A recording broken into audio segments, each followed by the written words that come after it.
नमस्ते, मैं अविनाश हूं और मैं आपके साथ एक हॉरर एक्सपीरियंस शेयर करना चाहता हूं। जब मैं 6 या 7 साल का था, तब मैं भूतों या पैरानॉर्मल चीजों पर विश्वास नहीं करता था, क्योंकि मेरी मां का कहना था कि ये सब झूठे दावे हैं। लेकिन यह सोच बदल गई जब हम पहली बार छुट्टियां मनाने मेरी मां के पुराने गांव गए। वहां बहुत सारे हरे भरे पेड़, खेत और फसलें थीं। रास्ते में दूसरी बस में चढ़ने के बाद, जिसकी खिड़कियां खुली थीं, एक व्यक्ति हमारी सीट के पीछे बैठा। वह लगभग 50 से 60 साल का था और उसके हाथ में एक लाठी थी। बैठते ही उसने मेरी तरफ देखा और मुस्कुरा दिया। उस समय मेरी मां सो रही थी। उस आदमी ने मुझे एक कैंडी दी और 7 साल के बच्चे होने के नाते मैंने वह कैंडी लेकर खा ली।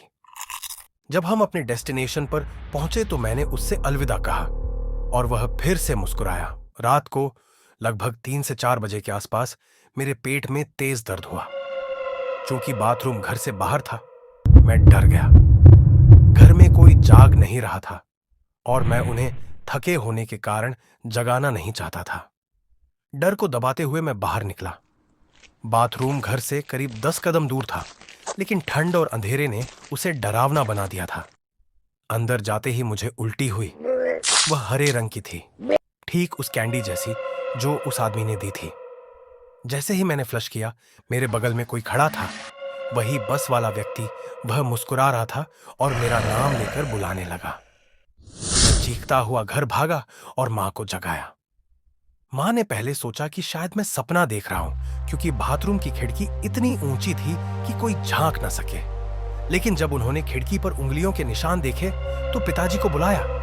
उन्होंने चारों ओर खोजा, पर कोई नहीं मिला। यहां तक कि कुत्तों ने भी भौंका तक नहीं।